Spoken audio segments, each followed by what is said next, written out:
Spurs. Who do you think will win and should win Offensive Rookie of the Year? I think Walker will win it. I don't know who should win it. I think it's tough. I am convinced that Brock Purdy is going to win this award. Now, full disclosure, I have a plus 750 on Brock Purdy. Some people have better numbers.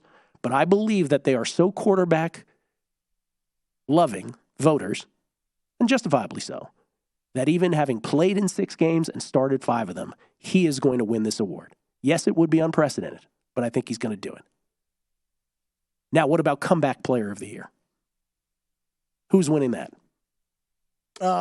Geno. I do too. On this show, we have never wavered. We think Geno Smith is going to win Comeback Player of the Year. Now, it got a little dicey. Yeah. I mean, I don't have a problem with Saquon winning it, but I think Geno will get it. Here's the thing. Voters have to go back to how they felt about Geno Smith before this season started. He had a career of suckitude. People made fun of him. And Geno Smith ended up setting the Seattle Seahawks franchise record for passing yards. All those Russell Wilson seasons, and I know that most of them were 16 games. But still, he sets the Seattle Seahawks passing yardage record. By the way, leads the NFC or the NFL rather in completion percentage for what that's worth. But also the Seattle Seahawks, this just in, are headed to the postseason. Yeah, and that matters a lot. Geno Smith is so clearly the Comeback Player of the Year.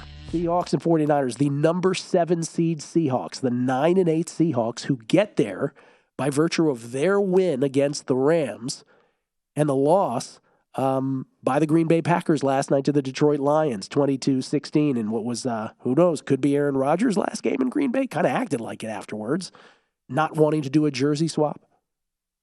Not neither here nor there for this. But Seattle 9-8, the 7 seed against the number 2 seeded Niners in the NFC who are 13-4. This will be on Fox. Seahawks, remember that game yesterday. They were down 16-13. They had a drive that was stopped 4th and 3 at their own 21 with 8:47 left, extended by a running into the kicker penalty. Very controversial. Ended up with a 1st and goal at the Rams, too. Couldn't punch it in, though. In fact, we're net minus 2 yards on those 3 downs. Field goal tied it at 16-16 with 2:19 left. Then the final drive, Ramsey gets called for an unnecessary roughness penalty when he's standing on the sidelines and Geno runs straight into him. Metcalf doesn't get flagged for a finger in Ramsey's face after that.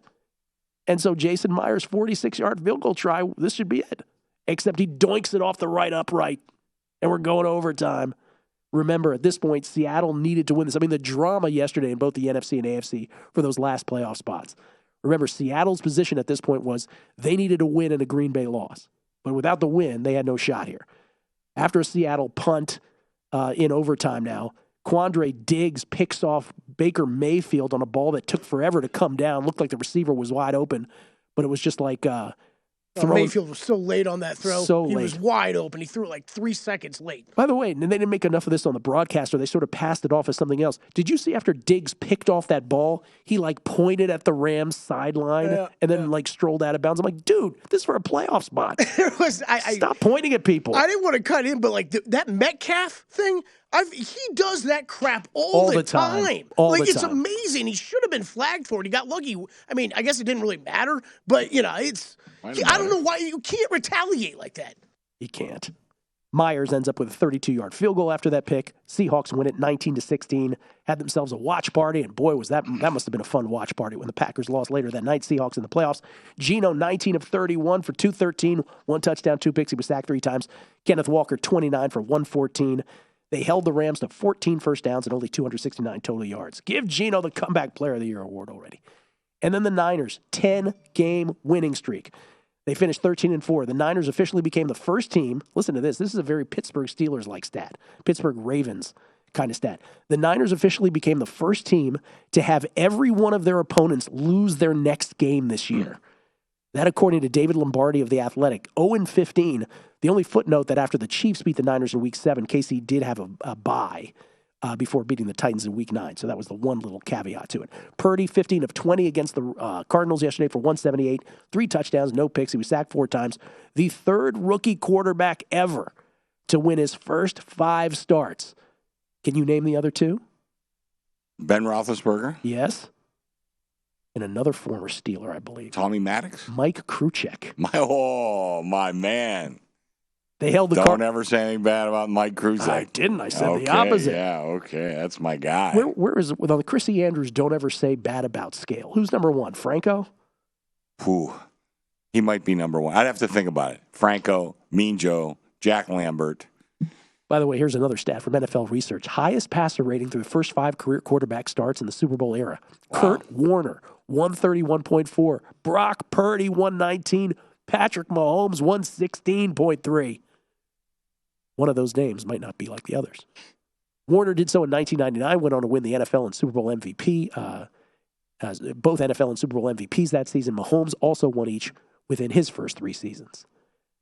Finally on that, for the Niners yesterday, they held the Cardinals to 11 first downs, 255 total yards, plus 4 in turnovers. That's really all you need to know. That led directly to 17 Niners points. I said the Niners minus 10.5. This had to be double digits, right? Yeah. It opened 10 pretty much everywhere. I opened 10.5. My numbers come to 11.5. I love this Niner team right now. And, you can see by my Super Bowl odds, I have them winning the NFC, even though they don't have the home field advantage. They're going to have to go on the road, probably to Philadelphia. What's your number on them? On who?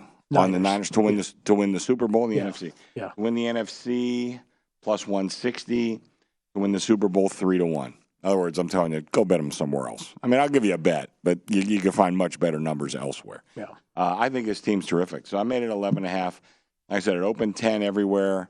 I opened 10.5. I'll tell you the truth, I was ready to go to 11 this morning just to go make sure I get a bet. And one of the wise guys came in and took the 10.5 off me. So I'm at 10 right now. But I am going to trend high as much as I can this week. And it just shows you just a lesson, everybody, in sort of the vagaries of betting. The day that the Niners decided this offseason, remember in August, they weren't going to have Jimmy G. They weren't going to have Jimmy G. And then one day they turned around, they said, oh, you know what? They finally came to their senses like, you know what? We're going to keep Jimmy G on this roster. Yeah, it was like $6 million or something, which is peanuts in this day and age. And that day, I bet the Niners to win it all and the Niners to win the NFC. I want to say it was 16-1 and 8-1 at the time. Yeah. But that was because I thought it would be Jimmy G. And here I am sitting in a catbird seat, and it's Brock Purdy, Mr. Irrelevant. And it just shows you sometimes some of your best bets are not at all what you intended, or at least the handicap of them. It's a crazy world out there. It is what you intended them to be. Go to VSiN.com/subscribe to become a VSiN Pro subscriber today.